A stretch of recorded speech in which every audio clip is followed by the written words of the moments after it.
Sa ibang balita, ngayong taon ang full implementation ng K-12 program ng DepEd o ang dagdag na 2 taon sa high school. Maraming incoming senior high students o high school students daw ang pabor sa bagong curriculum.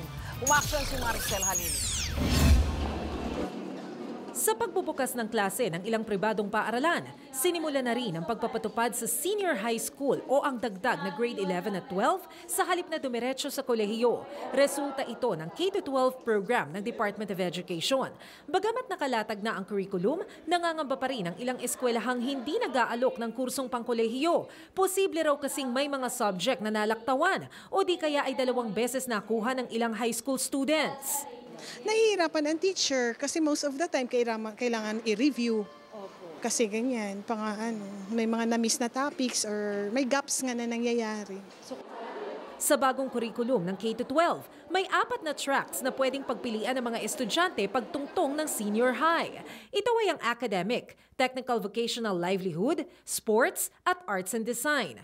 Karaniwan ay nagpapasurvey ang mga eskwelahan kung saang track mas interesado ang mga estudyante o kung anong kurso ang gustong kunin sa kolehiyo. Sa Immaculate Conception Academy of Manila, mas interesado ang mag-aaral sa academic, kaya 4 na strands ang pwedeng pagpilian. Ito ay ang accounting, business and management, science, technology, engineering, mathematics, humanities and social sciences, at general academics. They can develop the skills more than before.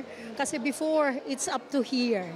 Now, here, and they have to use their hands for doing something. Pero sa colleges gaya ng Colegio de San Juan de Letran, bukod sa academic ay meron din silang TechVoc. Dahil sa bagong programa, aminado ang ilang eskwelahan na nagkakaroon ng kompetensya sa pagitan ng mga universidad at high school na hindi nag-aalok ng college courses. Marami raw kasing senior high students ang posibleng mag-transfer sa mga kolehiyo para habang maaga ay mapaghandaan na rin nila ang pagtuntong sa kolehiyo. Ang mga parents po kasi gusto nila kung saan nag-senior high school ang anak nila, doon na rin magkokolehiyo para diretso na. Hindi naman daw nawalan ng trabaho ang ilang college professors dahil sila rin ang kinuha para magturo sa senior high.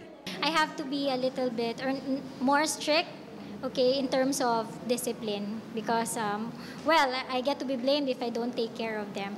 Unlike in college, they have more freedom. Sa harap nito, marami sa mga senior high ang pabor sa bagong curriculum. Para po maging competitive worldwide.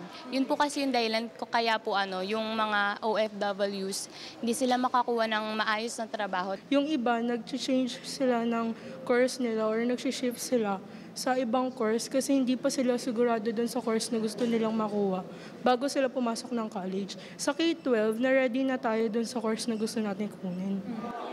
Umaaksyon. Maricel Halili, News 5. Be sure to come back. News 5 everywhere. Copyright 2016.